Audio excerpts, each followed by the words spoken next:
General Hospital spoilers Monday, October 20th. Willow and Nina's arraignment curveball. Dante tells Michael to turn himself in.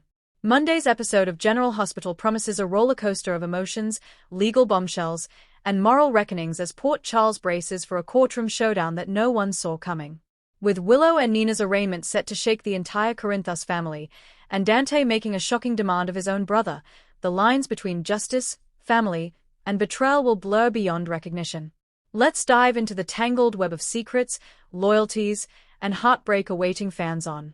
As dawn breaks over Port Charles, the usually calm Quartermain mansion is filled with tension.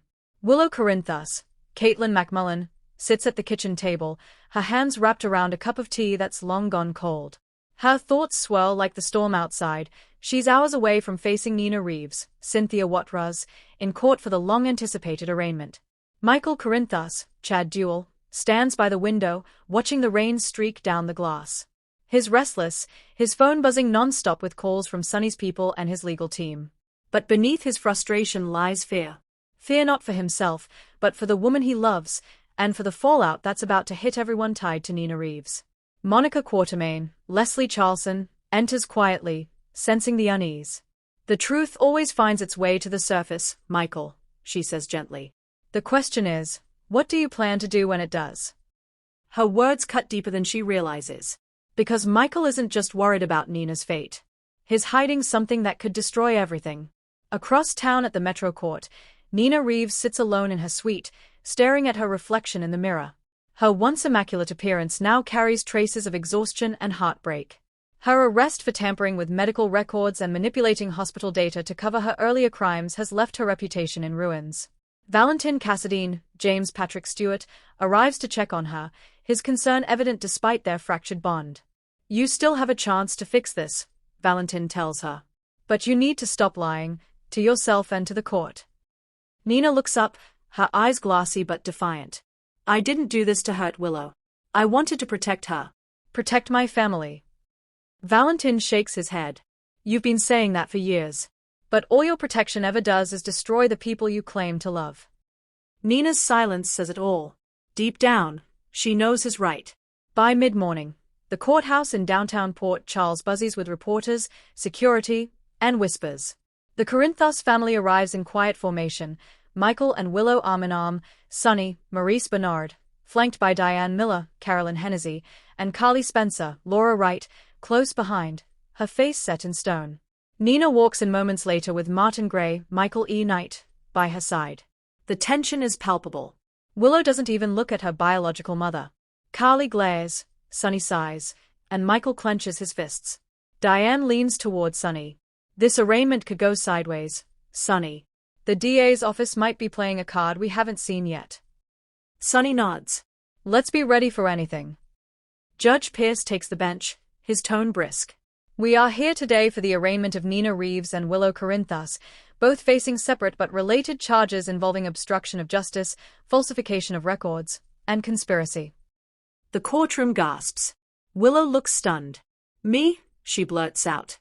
Michael jumps to his feet. "Your Honor, there must be a mistake. My wife hasn't done anything wrong." But the DA smirks. "Mrs. Corinthos knowingly withheld evidence tied to Nina Reeves' hospital manipulation scheme. In the eyes of the law, that makes her an accessory." Whispers ripple through the gallery. Carly's mouth drops open. Sonny shoots a deadly glare at the DA, but the judge silences everyone. "Both defendants will be arraigned together," the judge says firmly. "And the court expects order." Willow's hands tremble as she looks at Nina. "You did this," she whispers.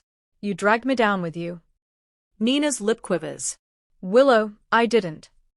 But Willow's face hardens. "Save it. You've done enough." As the charges unfold, Michael feels the walls closing in. The DA's case sounds too precise, too well-timed, like someone knew exactly when to strike. And deep down, Michael fears that someone might know his secret too. Because weeks earlier, Michael made a choice that could now cost him everything. When he discovered that Nina's data tampering could expose his illegal business ties, he quietly deleted digital evidence, an act that may now connect to Willow's obstruction charge. He turns to Dante Falconeri, Dominic Zamprogna, who's watching from the back of the courtroom. Their eyes meet, and for a moment, it's as if time stops. Dante's look isn't angry, it's disappointed. And that's worse. Outside the courtroom during recess, Carly corners Nina in the hallway. Her voice is low but lethal. You couldn't just stop, could you? Carly seethes. You had everything, Willow's forgiveness, Sonny's support, and you blew it all up. Again. Nina looks near tears. You think I wanted this? I love Willow. I just wanted love. Carly cuts in. You wouldn't know love if it hit you. You use it as a weapon. And now Willow's paying the price for your lies. Before the fight can escalate, Sonny steps in, placing himself between the two women. That's enough, he says sharply. This isn't helping anyone. Carly glares. You're still defending her. Sonny sighs, his tone heavy. I'm defending Donna and Avery. They don't need their father dragged into another scandal. But Carly sees through it. She knows Sonny still feels something for Nina, even if he won't admit it. After court adjourns for lunch, Dante finds Michael in the hallway. The two brothers stand face to face, tension radiating between them. Michael, Dante says quietly, we need to talk. Michael sighs. Now's not the time, Dante. It's exactly the time, Dante replies. I know what you did. Michael freezes.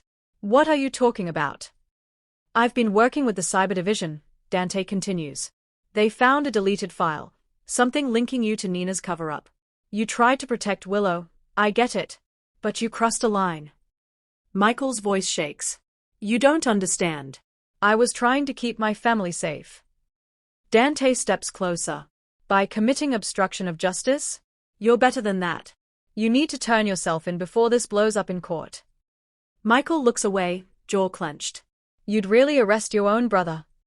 If it comes to that, Dante says sadly, I might have no choice. The words hit like a bullet. Meanwhile, Willow hides in the courthouse restroom, her composure cracking. She leans against the sink, tears streaming down her face. All her efforts to heal from cancer, rebuild her life, and reconcile with Nina now feel meaningless. Elizabeth Weber, Rebecca Herbst, who came to support her, finds her there. Hey, Liz says softly, placing a hand on Willow's shoulder. You don't deserve this. None of it. Willow wipes her tears. Every time I think I'm done paying for my past, something else happens. I should have known better than to trust Nina. Liz gives a small smile. Maybe. But the person you really need to forgive right now is yourself. Willow looks at her reflection, pale, shaken, but still standing. Maybe Liz is right. Maybe this isn't about Nina anymore. Maybe it's about choosing who she wants to be when the storm finally ends. Back in court, Martin Gray surprises everyone by filing a last-minute motion. Your Honor, he begins. My client, Ms. Reeves, has evidence suggesting she was coerced into her actions by a third party connected to the hospital board. Gasps fill the courtroom. Diane raises an eyebrow. Oh, this should be good. Martin hands over a flash drive. Contained within is correspondence between Nina Reeves and a hospital administrator, messages that imply blackmail and manipulation. Judge Pierce accepts the evidence for review. If true, this could significantly alter the charges. Diane stands. Your Honor, this is an obvious attempt to muddy the waters. The so-called messages could easily have been fabricated. But as the judge reads the transcripts, his expression changes. If these are authentic, this case is about to take a very different turn. Nina looks both terrified and hopeful. Valentin, she whispers. What if this saves me? Valentin frowns. Or what if it makes everything worse? Outside, Carly and Sonny argue privately. You think Dante's right? Carly asks. That Michael should turn himself in. Sonny exhales heavily. If he's guilty, yeah. He needs to handle it before the feds come after the family again. Carly's eyes widen. You'd let your son go to prison. I'd help him make a deal, Sonny says. But hiding it won't fix anything. For the first time, Carly looks uncertain. We've always protected our kids, Sonny. Maybe that's the problem, he replies. Maybe we taught them the wrong kind of loyalty. It's a rare moment of self-awareness from Sonny Corinthus, the mob boss realizing the cost of his own code. As Dante walks back toward the courtroom, Sonny stops him. You told Michael to turn himself in, he asks quietly. Dante nods. I didn't have a choice. Sonny stares at his eldest son. You always have a choice. But I respect it. You're doing your job. Dante studies him carefully. Are you going to protect him? Sonny hesitates. I'm going to protect my family. All of them. There's something in his tone. Something that tells Dante that even if Michael confesses, Sonny might still have a plan in motion. A dangerous one. When the court resumes, Judge Pierce makes his announcement. After reviewing the new evidence, he begins, this court finds grounds to dismiss certain charges against Ms. Reeves pending verification.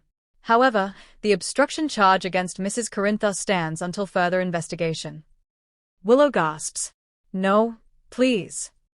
Nina stands abruptly. Your Honor, this isn't fair. Willow didn't do anything. She's innocent. The judge bangs his gavel. Order. Mrs. Corinthos will remain under supervised release pending trial. Michael rises from his seat, trembling with rage. This is outrageous. She doesn't belong here. I do. Everyone freezes.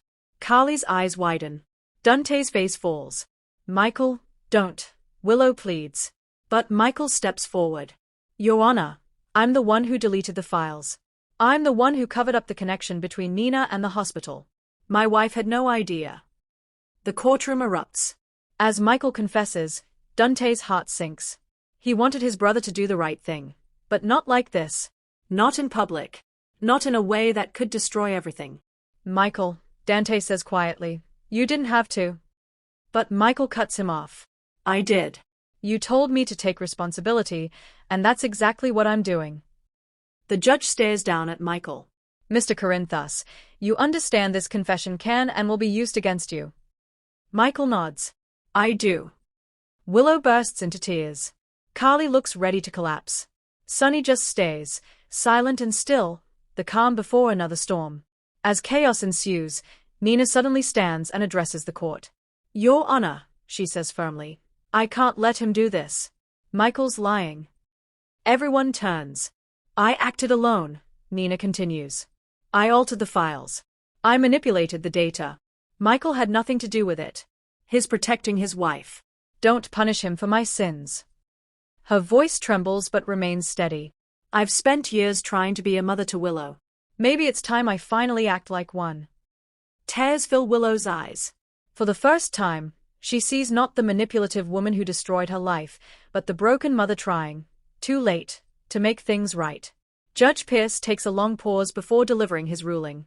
Given the conflicting testimonies, he says, this court will adjourn until the authenticity of all evidence and confessions can be verified. He bangs the gavel. Both Mrs. Corinthos and Ms. Reeves are released under supervision pending trial. The courtroom exhales in collective relief, but the tension remains thick. The war isn't over. It's only paused. Outside the courthouse, the Corinthos family gathers in a tense circle. Willow leans into Michael, both emotionally drained. Carly glares at Nina but says nothing. For once, she has no words left. Dante walks up to Michael. You did the right thing, he says softly. Even if it hurts. Michael nods. Yeah. But I might have just lost everything. Dante shakes his head. No. You proved who you are. Nearby, Sonny watches Nina being escorted away. Their eyes meet one last time. Two people who loved each other, ruined each other, and now share only regret. Later that evening, as the storm clears, Sonny sits alone in his office. Brick walks in quietly. You want me to bury this? He asks, holding a file with Michael's name on it. Sonny looks down at the folder, then at the family photos on his desk. Carly, Michael, Willow, and his grandchildren. No, he says finally. Let it play out. Michael needs to learn what it means to stand on his own. Brick nods, but there's something else in Sonny's eyes. Maybe pride. Maybe pain. Maybe both. As the camera pans across Port Charles, every household is reeling from the day's chaos. At the Quartermain mansion, Willow writes in her journal, forgiveness isn't a gift. It's a choice. And tomorrow, I'll decide who deserves it. At the Metro Court, Nina stares out the window, whispering to herself, I did the right thing this time. Please let that be enough. At Dante's apartment, he looks at his police badge and sighs. Being both a cop and a brother has never felt this impossible. At Carly's house, she watches the news replay of the arraignment, her heart aching. You're becoming too much like him, she whispers to herself, meaning Sonny. And finally, At Sonny's office, the mob boss pours himself a drink. The phone buzzes, a text from an unknown number. You protected the wrong person, Corinthus. The real threat isn't Nina or Michael. It's closer than you think. Sonny's eyes narrow. He leans back in his chair.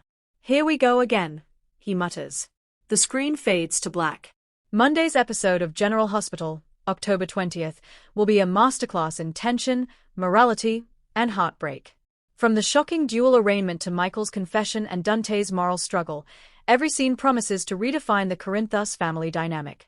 The ripple effects of this day will spread far beyond the courtroom, setting up explosive confrontations, fragile reconciliations, and a shocking twist that could expose who really orchestrated the data tampering all along.